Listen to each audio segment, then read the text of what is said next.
Jason, Yeah, what's your just stuck with me. Jason. Oh, yeah. What's Jason's Matt, last right name? here. I'm sorry. Moss, M-A-U-S. Moss. Thank you. Good. So you're done now?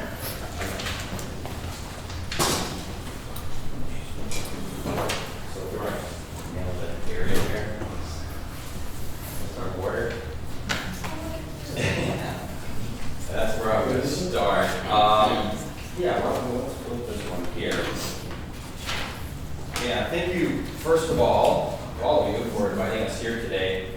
And I think most of you have heard, well, we've spoken with many of you, and I think a lot of you have already heard too. We've been on email exchanges, and we've received some feedback about a potential project that's going to be going on right in your neighborhood. This here we have the outline, SONA's outline, and right here, this icon would be the location of this proposed project.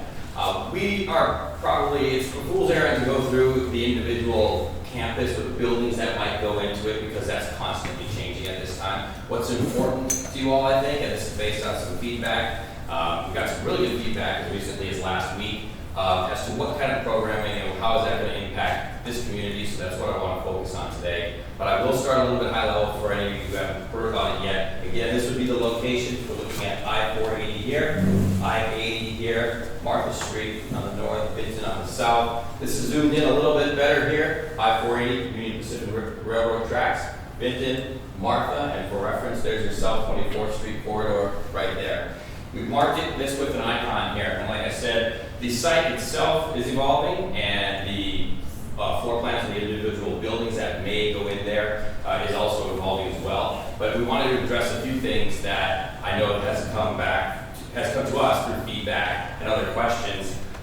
First, just want to point out a couple things that we did when we selected this location as a prospective location for this project. Was we first looked at the social determinants of health. Let me back up one second. When Joel, Christy, David, and I introduced ourselves, we said we were community health development partners. We are a development entity, at least that's what we started as, developing health and wellness facilities, primarily medical, primary care, and surgical centers, and we have expanded into operating them. We found out that we do pretty well at that as well, and we want to do the same here. It's build a wellness community, health and wellness community that we want to make our home, and also just be able to contribute to the area. Now, one of the first things that we do when we look at an area for a potential project is we look at the social determinants of health. That can include, what is it that leads to an extended age or a healthier and a happier lifestyle. In the South Omaha area, there were two things that really stood out from that perspective. And really, the two things that I want to highlight then today are education and specifically just the healthcare and the specific areas of healthcare that have been neglected in this area. Number one, we're really excited that actually, as of today, when we have signed with a partner to provide STEM training, science, technology, engineering, and mathematics. You may have heard of this before, STEM and STEM plus training. All of the jobs currently now and the jobs of the future certainly are going to be in those arenas. And as we all know, the earlier, just like learning a new language, the earlier that you can start the youth into these types of programs, the better they are in the long term. So we are, again, like I said, we're excited. We have a partner. There is also, I guess, as part of that social determinants of health, and specifically when it comes to education, I think everyone here is also, if you're, pay attention to kind of what's going on in Nebraska, Omaha in general too, there is somewhat of a brain drain around here. So how do we, number one, provide that type of training and education to the youth, but then also provide the jobs and the opportunities so that once those individuals are educated, that they stay here. We're excited to address that too here. And we are going to be offering for those residents in this area, depending on circumstances, but we will have available scholarships for youth. We're going to have after-school programming and training as well. On the healthcare side, we have also looked, like I said, at the social determinants of health, and right now our focus, number one, primary, top of that list, is mental health. And in a way to address that, we want to shrink the gap in the mental health care that's been lacking in this area. One of the ways that we can do that is obviously to provide more actual access to that. But in order to provide access to healthcare, you also need healthcare providers. And I think everybody already knows that globally, we found out during the pandemic, that's an issue. There just simply is a lack of healthcare providers. Again, how can we take and correct that problem while also, providing the means to create, address that problem? We also have another partnership that we executed this week, and we're proud to say that we are going to be working with a local healthcare provider that is going to be providing education and scholarships to those in this area to get what's called certified nursing assistant training. While those certified nursing assistants or CNAs are going to be trained at this campus, they're also going to be providing services until they become RNs. So we will provide the scholarships, the training, and the services all the way through RN. And we know that this has been attempted before in the central to West Omaha area. One of the issues that they ran into there was lack of transportation and the inability to get there. That's another reason why we're excited about this going right into your backyard. We're excited to say that again, and I'm really excited, is that if this project comes to fruition, that we will be addressing that problem. I know that came up as a question at last week, and we just wanted you to know we have addressed it. We look forward to continuing to address those type of issues. In addition to the scholarships, I talked about mental health, and I know Mario can obviously connect. We're looking for passionate people who are looking to contribute in that area as well. We are going to look for advisory boards. How do we say mental health is something we need to tackle is one thing. One thing that we are going to be providing again is assistance and training in mental health care, and also what's called mental health first aid. Those crisis situations that are really impacting the youth and sometimes are just difficult to walk back and sometimes deny. So that will be offered also for free to the residents in this area, that sort of training as well. We want to make sure that those who are participating on our campus, in activities at our campus, or in educational training on campus, will know that they're in a safe space when it comes to mental health training as well.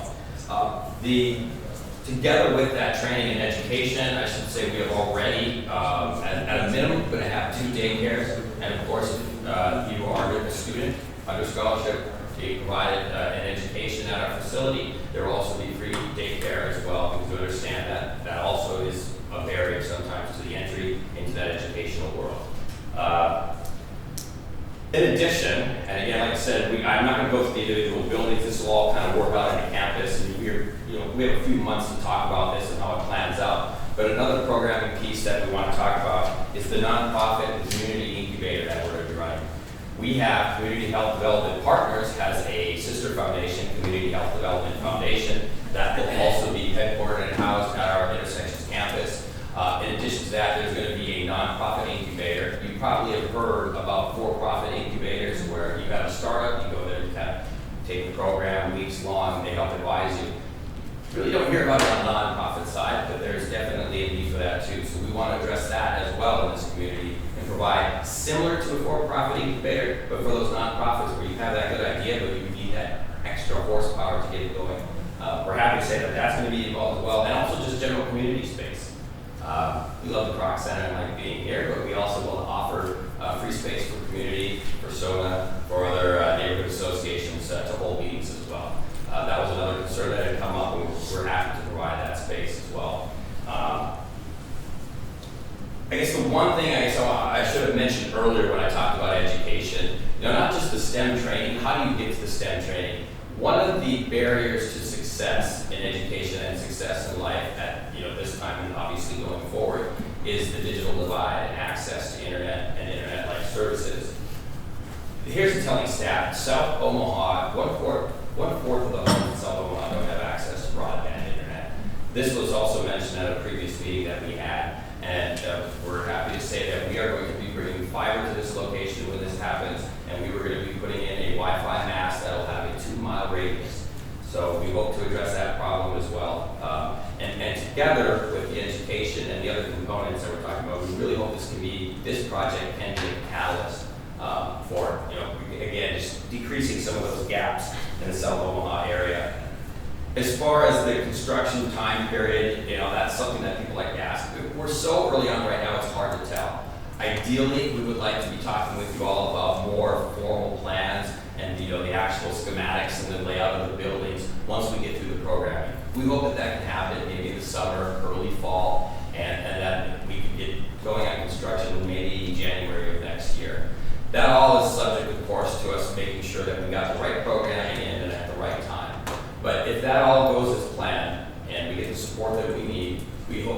project could be going live in the spring of 2025. So that's kind of a big overview there. I should say one other thing too. You know, we're here tonight not just to tell you about the project, but to say, hey, listen, these are the things that we've heard. This is how we need to address them. So if you have further ideas, we are listening, and we are going to be listening, like I said, all the way through until we get to that schematic phase, which could be months down the road. We also, it's not lost on us that once the programming and those decisions have been made, there's also the construction process. That might also impact you in the neighborhood. Anything from noise to security reasons or anything like that. We are going to be very diligent and proactive in putting together some sort of neighborhood committee or some sort of neighborhood advisory board, where we might look to you and some of the other leaders to say, you know, appoint liaisons to us so that we can be addressing these concerns as they go along. Really the point today is that we've heard you, we're working on it. We wanted more comments though, because this has actually been a really productive week for us. Like I said, two of those really big ventures that we had signed this week, both with our healthcare provider and with our STEM partner that we're excited about. So keep it coming. And we're open to any questions. Not just now, if you don't want to speak now, but I'm gonna, I want to be mindful of time, but afterwards as well. But, yeah. And my plan is to also talk to leadership team about it, but I'd like to maybe come back and have more of a full presentation so we can maybe have a discussion around it. We do want to get to the presentation, but if you have a quick question. My number one, this is a beautiful wish list, but we've seen beautiful wish lists at the beginning of projects before, and then when it comes right down to it, the elements that were supposedly going to be free to the community end up not being integrated into the final plan, or they aren't free. Maybe after the first 2 years that a grant runs out, from then on you have to start paying. So how do we keep you, how do we hold you to all these promises? Doing it right now. keep communicating. So that's actually really good. The one point that we've gotten is that, well, yeah, this is a great wish list, and we talk to people, anyone from the community members to financing partners to say, well, that's a really lofty goal. How are you actually going to pull it off? We've been very diligent about making sure that we're not going to make those type of commitments unless we can. Now, the project itself, if that doesn't get off the ground for some unforeseen reason, you know, that's one thing. If this is going to go forward and we are going to be open live in 2025, we're committed to doing it that way and doing it the right way. So what I said tonight will be true in 2025, anticipating that everything moves forward. Okay, one last element to it. Yes. I am not a youth. Okay, and by 2025, I'm going to be less so. So my question is, what have you integrated into your program that will serve the people 55 and over?